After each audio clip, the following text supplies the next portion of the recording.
Okay, तो first video में हमने चैप्टर सेकंड था क्लास 9th का फिजिक्स का, उस पर हमने कवर किया था फर्स्ट लॉ ऑफ मोशन और उसके बाद हमारा मोमेंटम इनर्शिया, ये टॉपिक्स और अब आता है हमारे पास में सेकंड लॉ ऑफ मोशन।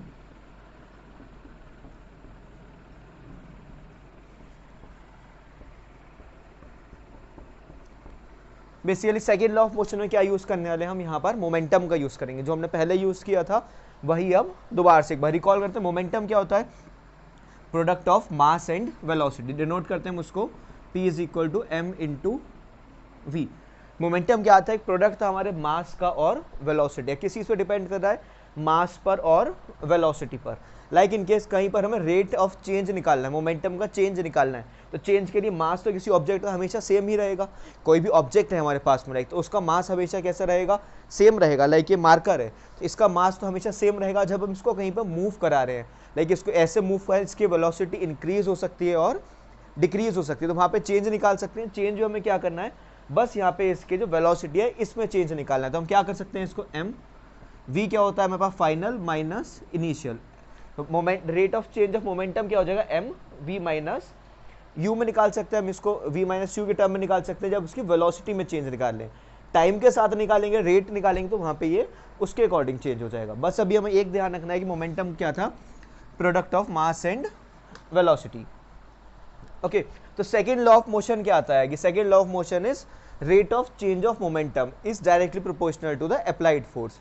कुछ नहीं करना है, बस एक लाइन में लिखना है कि according to second law of motion rate of change of momentum is directly proportional to the applied force. कि जो हमारे पास फोर्स है वो क्या है? डायरेक्टली प्रोपोर्शनल है मोमेंटम के चेंज पर। क्योंकि ऑब्जेक्ट है, लाइक ये डस्टर है, ये मूव करेगा यहाँ से इस प्लेस से इधर तक। यहाँ पे हम फोर्स लगा रहे हैं, जितनी ज़्यादा इस पर फोर्स लगाते जाएंगे उतना इसका मोमेंटम चेंज होता जाएगा। क्योंकि मोमेंटम क्या है? Mass into velocity. हम फोर्स लगा के मास तो चेंज कर नहीं सकते, बट हम क्या कर रहे हैं, यहाँ पे इसकी वेलोसिटी को चेंज कर रहे हैं। वेलोसिटी को चेंज कैसे किया? फोर्स से। ज़्यादा फोर्स लगाएंगे ज़्यादा तेज मूव करेगा, कम फोर्स लगाएंगे तो हल्के मूव करेगा। तो क्या आ रहा है यहाँ पे? Rate of change of momentum. कि मोमेंटम का चेंज किसके इक्वल है? Is directly proportional to the applied force. Directly proportional है अप्लाइड फोर्स के। तो हम लिख सकते हैं F is directly proportional to rate of change of momentum. Okay, F की आता है हमारे पास में डायरेक्टली प्रोपोर्शनल आता है। Rate of change of momentum, rate of change क्या आता है? टाइम के साथ में चेंज होगा, m v minus u upon t. या फिर हम डायरेक्टली इसको लिख सकते हैं m v minus m u, m v minus m u, इस टाइप से भी लिख सकते हैं इसमें। बट हमने क्या किया, डायरेक्टली कॉमन ले लिया। v के बदले में क्या लिखा है यहाँ पे? चेंज निकाल दिया, v माइनस यू। ठीक है, तो अब क्या आता है हमारे पास? ये डायरेक्टली प्रोपोर्शनल है किसके? फोर्स के। मींस फोर्स को हम इंक्रीज करेंगे तो हमारा ये सब भी क्वांटिटीज इंक्रीज हो जाएंगी, फोर्स डिक्रीज करेंगे तो ये सब भी डिक्रीज हो जाएगा। अब हमने फर्स्ट इक्वेशन में पढ़ा था एक्सेलरेशन क्या होता है हमारा, वो भी क्या होता है? रेट ऑफ वेलोसिटी का चेंज आता है। तो वो किसके इक्वल होता है? a आता है ना, a is equal to v minus u upon t आता है ना।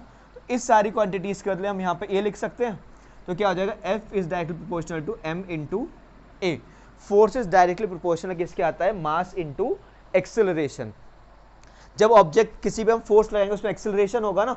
ये डस्टर है यहाँ पे, इसको रखकर मूव कराया है यहाँ पे, तो इस पर फोर्स लगाई तो इसके अंदर एक्सेलरेशन आ रहा है ना, स्पीड चेंज हो रही है, वही हमने यहाँ पर ड्राइव किया है। F is directly proportional to mass into acceleration. Directly proportional का साइन हटा सकते हैं, जब भी हम साइन हटाते हैं तो क्या करते हैं? कांस्टेंट लगाते हैं। एफ इज इक्वल टू के एम इंटू ए। के की एक कोई वैल्यू, एक जो कांस्टेंट होता है इनकी एक फिक्स्ड वैल्यूज होती है। तो यहाँ पे डायरेक्ट हमारे पास फॉर्मूला में क्या मिला? F is equal to M into A, that is force is equal to mass into acceleration. तो फोर्स किस चीज़ पे डिपेंड कर रही है? हमारे एक्सेलरेशन को चेंज कर रही है, मास तो चेंज कर नहीं सकती। ये डस्टर है, इसको हमने फोर्स लगाया तो मूव करेगा, यहाँ से यहाँ तक ऐसे मूव करेगा ये। तो इसके साथ में क्या हो रहा है कि मास तो सेम है, जितनी फोर्स लगाएंगे उतना ज़्यादा इसमें एक्सेलरेशन हो जाएगा। तो ये फोर्स कैसा आ रहा है? इसके डायरेक्टली प्रोपोर्शनल। यही था हमारा बस second law of motion. Okay, इसके कुछ हमारे पास में एग्जाम्पल्स आते हैं। जब फर्स्ट एग्जाम्पल आता है या फर्स्ट इसका एप्लीकेशन बोल सकते हैं, उसमें क्या आता है हमारे पास में? Catching of a ball. कि हमने किसी एक बॉल को कैच किया, तो हम क्या कर रहे हैं कि जब भी हमारे पास आता है कि एक मोमेंटम किसी बॉडी का चल रहा होता है वो सडनली जीरो होता है, तो क्या होगा? वहाँ पे बहुत ज़्यादा एक फोर्स एक्सर्ट होगी।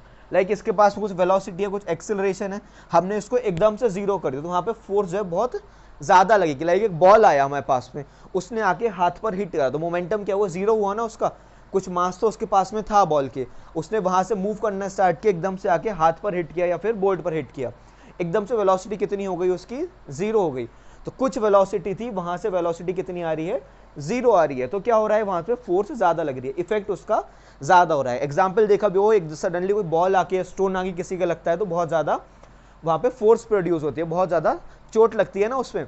तो हम क्या करते हैं, जब भी देखा होगा आप लोग ने, जैसे क्रिकेट मैच होता है तो वहाँ पे जब भी हम कुछ कैच कर रहे होते हैं तो वहाँ पे क्रिकेटर्स क्या करते हैं, अपने हाथ को पीछे लेके जाते हैं। एक बॉल आ रही है हमारे पास, हमने उसको कैच किया तो हाथ को क्या किया, हम ऐसे करके पीछे लेके गए। तो उस पीछे करने का क्या रीज़न था कि हमने वहाँ पे जो था उसको एक्सेलरेशन जो था, वेलोसिटी जो थी उसकी, उसको जीरो होने में हमने डिले कर दिया। उसको जीरो होने में क्या किया, थोड़ा सा टाइम ज़्यादा लगा, तो वहाँ पे ज़्यादा टाइम लगा तो उसने ज़्यादा टाइम कंज्यूम किया, तो वहाँ पे फोर्स का इफेक्ट बहुत कम आएगा।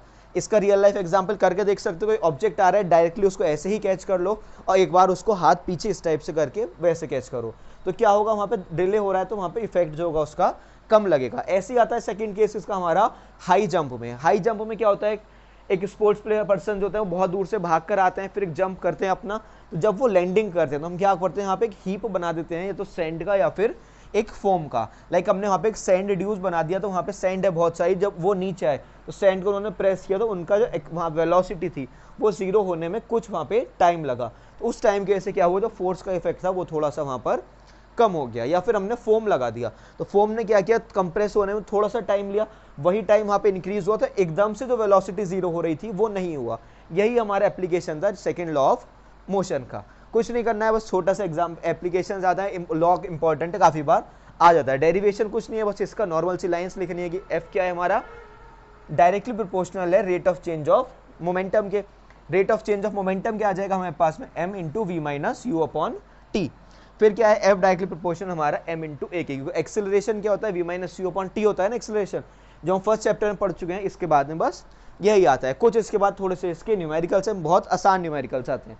इसी फॉर्मूला पर बेस्ड है, f is equal to m into a पर हमारे।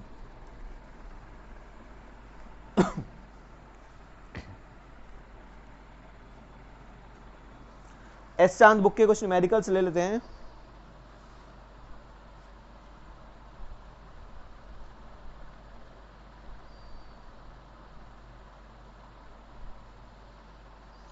जैसे फर्स्ट न्यूमेरिकल आता है मेरे पास, what force be needed to produce an acceleration of 4 metre per second square, कि कितनी फोर्स चाहिए, क्वेश्चन क्या है, what force be needed to produce an acceleration of 4 metre per second square, कि कितनी फोर्स चाहिए, हमें क्या करना है, फोर्स कैलकुलेट करनी है यहाँ पे, कितनी फोर्स चाहिए to produce an acceleration of 4 metre per second square. Acceleration कितना है यहाँ पे, 4 मीटर पर सेकेंड स्क्वायर का एक्सेलरेशन है। In a ball of mass 6 kilogram, ball का मास कितना है यहाँ पर, 6 किलोग्राम। हमें बस फोर्स निकालना है, तो क्या फॉर्मूला लगाएंगे यहाँ पे, F is equal to M into a, या F is equal to M a हमारा फॉर्मूला है।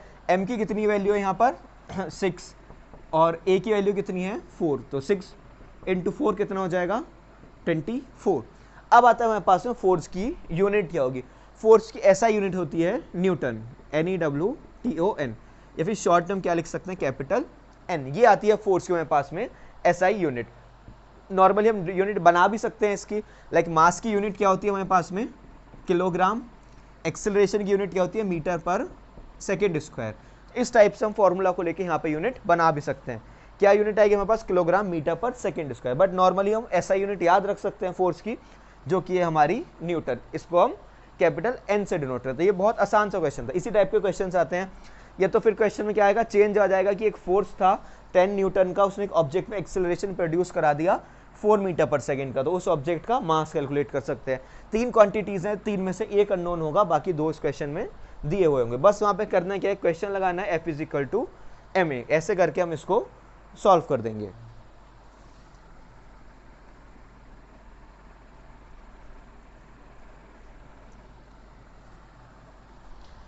इसके बाद आता है हमारे पास में question, what is the acceleration produced by a force of 12 Newton, कि क्या एक्सेलरेशन प्रोड्यूस किया, what is the acceleration produce means हमें ए कैलकुलेट करना है। सबसे पहले क्वेश्चन में क्या करना है, जो क्वांटिटीज दे रखी हैं उनको एज इट इज लिख लेना है। एक्सेलरेशन क्या आ रहा है, what is the acceleration produced by a force of 12 Newton exerted on an object of mass 3 kilogram.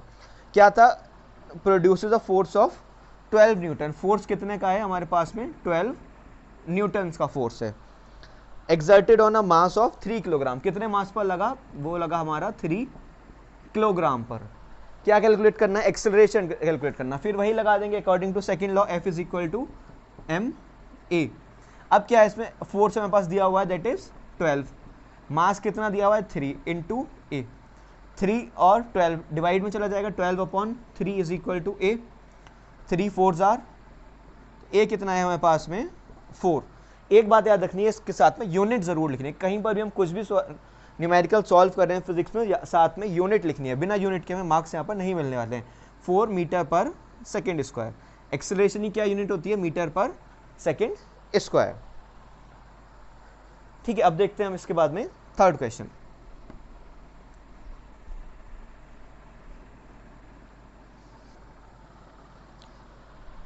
Third question आता है हमारे पास, बुक के ही क्वेश्चन है, एस चांद के हैं।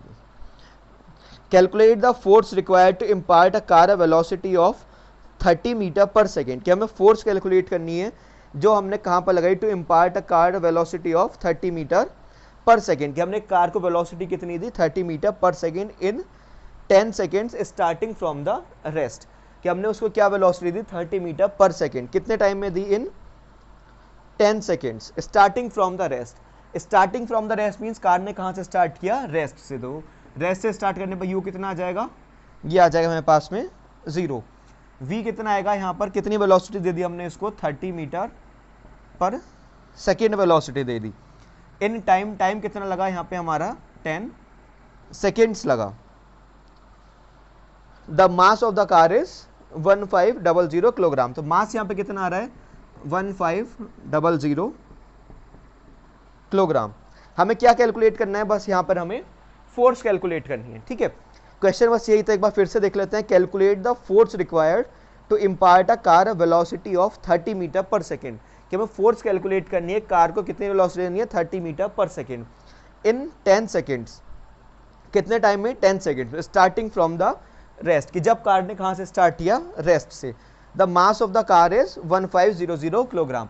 हमें बस यहाँ पे क्या कैलकुलेट करना है, फोर्स कैलकुलेट करना है।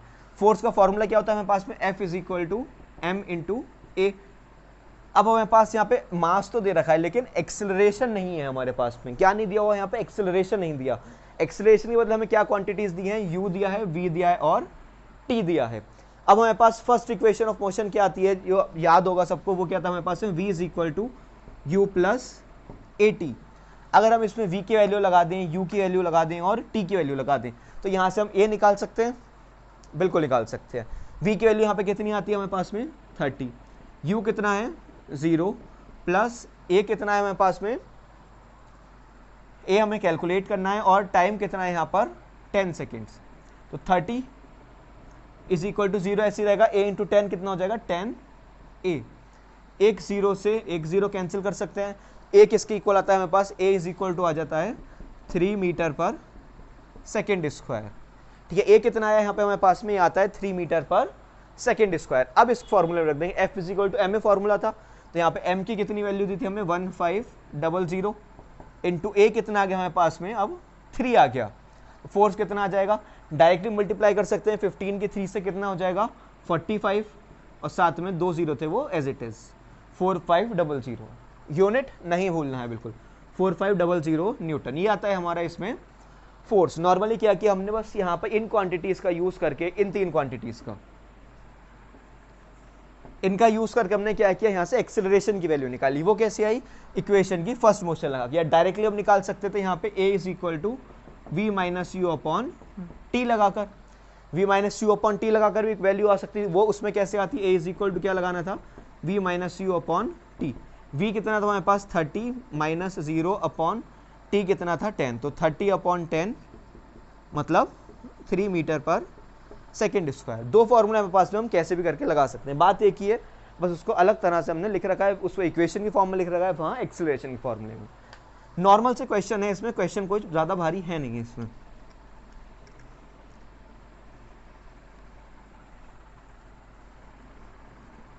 कुछ न्यूमेरिकल्स और देख लेते हैं इसी टॉपिक के।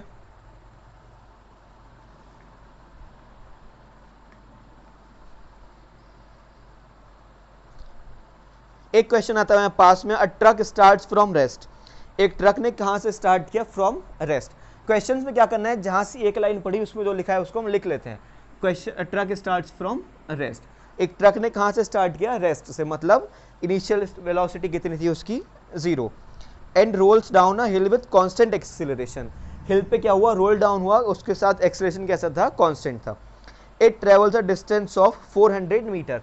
उसने कितना डिस्टेंस ट्रेवल किया? यहाँ पे 400 मीटर डिस्टेंस ट्रेवल किया इन 20 सेकेंड्स। टाइम कितना लगा उसको? t is equal to 20 seconds लगा। Find the acceleration. यहाँ पे हमें क्या निकालना है? इसमें हमें एक्सेलरेशन कैलकुलेट करना है। साथ में क्या दिया है? Find the force acting on it if the mass is 7 metric ton. हमें फोर्स और कैलकुलेट करनी है साथ में, उसका मास कितना है? 7 मेट्रिक टन। मास कितना दिया हुआ है इसमें? 7 मेट्रिक टन्स।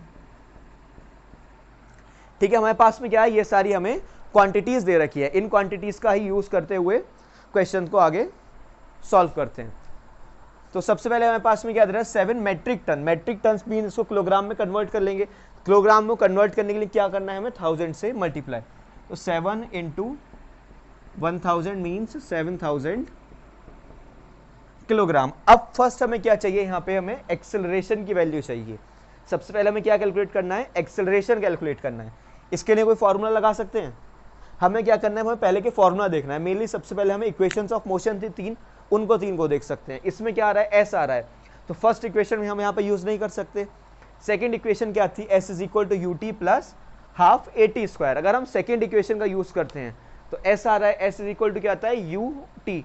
यू भी हमारे पास में, टी भी है, plus half a t square. A हमारे पास अननोन है, टी हम इससे निकाल सकते हैं।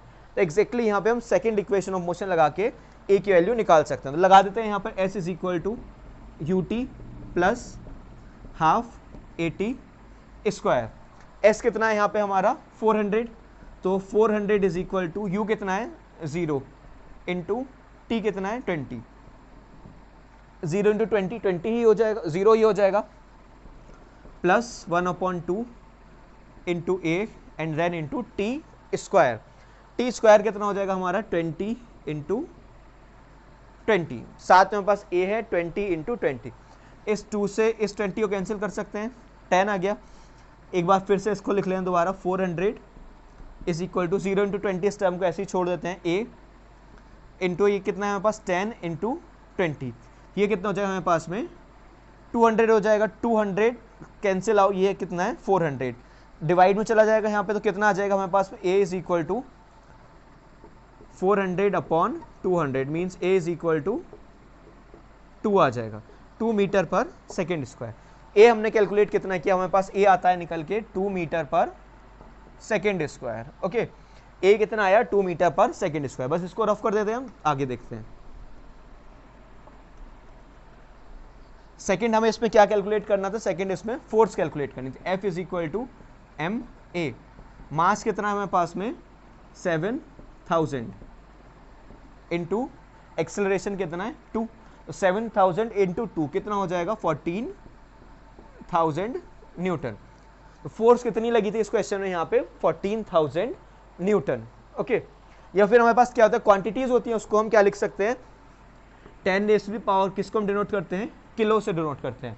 के डिनोट करते हैं, तो हम यहाँ पे क्या लिख सकते हैं? 14 किलो न्यूटन। इसको हम कैसे डिनोट करते हैं? 10 रेज़ टू द पावर 3 को किलो से। 10 रेज़ टू द पावर 6 को कैसे करते हैं? Mega. 10 raise to the power 9 को कैसे करते हैं हम? गीगा। इससे आगे भी होते हैं, बट मेनली 9 10th क्लास से हमारे पास 3 ही टर्म यूज होते हैं, किलो, मेगा और गीगा। किलो में 10 raise to the power 3, mega में 10 raise to the power 6 and giga में 10 raise to the power 9। Okay, अब करते हैं इसके बाद कुछ ही क्वेश्चंस बचे हैं, 2-3, उनको और सॉल्व करके इस वीडियो को एंड करते हैं फिर।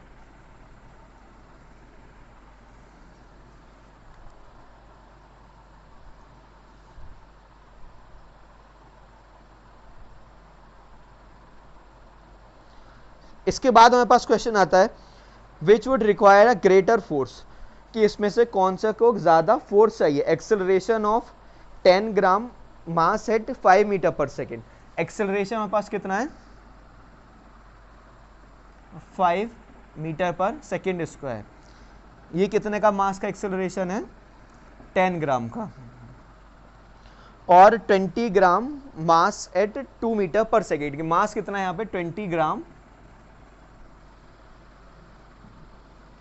Eight an acceleration of 2 metre per second square. Acceleration कितना है 2 metre per second square. Means इसको मूव कराने में किस पे हमें ज्यादा फोर्स चाहिए, किस पे कम। F is equal to directly क्या लगा सकते हैं मास इंटू एक्सेलरेशन यहाँ भी, और F is equal to m into a यहाँ भी। बट हमें क्या देखना है यहाँ पे मास हमारा कैसे दिया हुआ है, यहाँ पे ग्राम में दिया हुआ है, तो इसको किलोग्राम में कन्वर्ट करेंगे 1000 से डिवाइड करके, 10/1000। तो कितना हो जाएगा हमारे पास में, कितना आ जाएगा इसमें, 0 से 0 कैंसिल हो जाएगा, 1/100 आ जाएगा।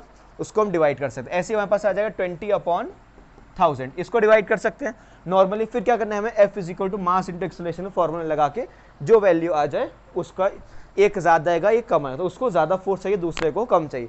कुछ नहीं करना है, बस नॉर्मली इसको हम सॉल्व कर सकते हैं। यहाँ पे डायरेक्ट वैल्यूज लगानी है, जैसे पहले क्वेश्चन करे हैं वैसे ही करते हैं। आगे इसमें टाइम वेस्ट नहीं करते हुए दूसरा क्वेश्चन करते हैं।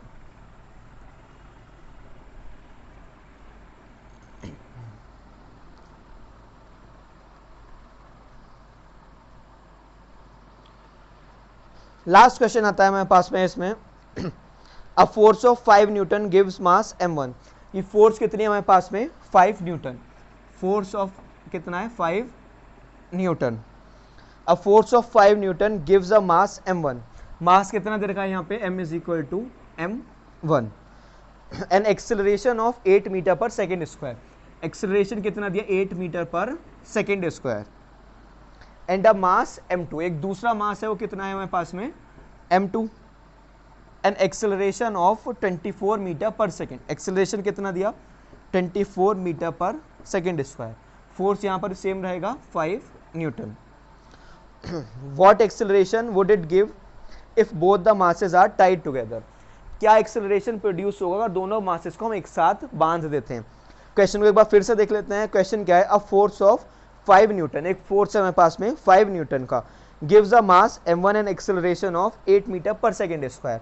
5 न्यूटन के फोर्स ने मास m1 को एक्सेलरेशन कितना दिया 8 मीटर पर सेकेंड स्क्वायर का। And a mass m2, mass m2 को कितना एक्सेलरेशन दिया 24 मीटर पर सेकेंड स्क्वायर का। तो एक मास m1 था, एक मास हमारे पास m2 था। क्वेश्चन में पूछा है कि क्या होगा अगर हम इन दोनों मासेस को एक साथ बांध देते हैं, वहां पे कितना एक्सेलरेशन प्रोड्यूस होगा। तो सबसे पहले हमारे पास F है, M है और A है। इसका यूज करते हुए हम यहाँ से M की वैल्यू निकाल सकते हैं। तो आ जाएगा F is equal to M into ए।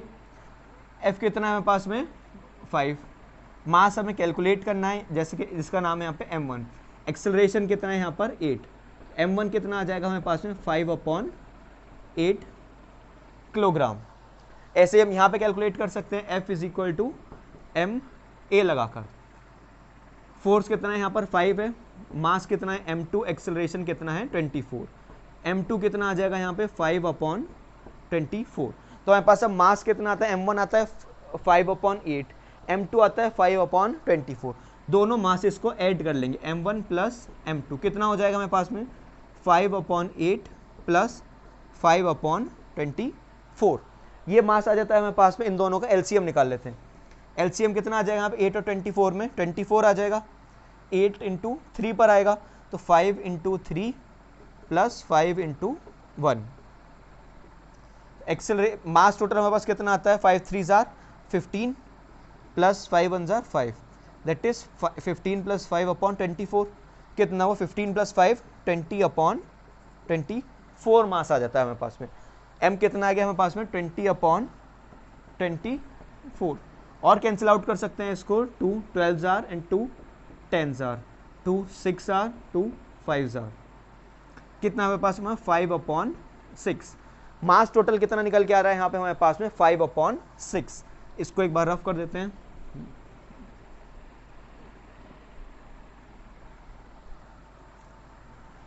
मास आ रहा है हमारे पास में 5/6। फोर्स कितना लगाया था हमने 5 न्यूटन का। एक्सेलरेशन हमें कैलकुलेट करना है, तो आ जाएगा F is equal to mass into acceleration. तो 5 इज इक्वल टू मास कितना है 5/6 इंटू ए एक्सेलरेशन। 6 चला जाएगा मल्टीप्लाई में, तो 5 इंटू 6 अपॉन ये 5 डिवाइड में चला जाएगा, 5 इज इक्वल टू ए, 5 से 5 कैंसिल, तो ए आता है हमारे पास में निकल के, ए is equal to 6 metre per second square.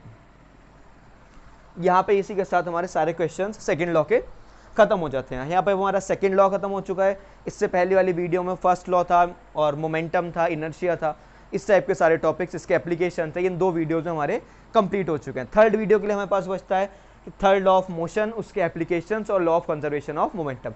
थोड़ा सा पार्ट है, थोड़ा सा इस पार्ट में वीडियो में आके कंप्लीट हो जाएगा। इसी के साथ साथ हमारे उस वीडियो के साथ कंप्लीट हो जाएंगे 2 चैप्टर। 2 चैप्टर में हमारा मेनली सब कुछ कंप्लीट हो चुका है, ग्राफ्स हो, न्यूमेरिकल्स हो, जो भी इनमें पार्ट था जो एग्जाम में आ सकता है या फिर जो भी इंपॉर्टेंट था, वो सारा सब कुछ कवर किया है सिलेबस, सीबीएसई के सिलेबस के अकॉर्डिंग। उसके बाद अगर कुछ प्रॉब्लम्स आती है, कुछ पूछना होता है, तो इस क्लास में पूछ सकते हो, कमेंट करके अपना जो भी क्वेश्चन हो, क्वेरीज हो, उन सबको पूछ सकते हैं। Okay, thank you.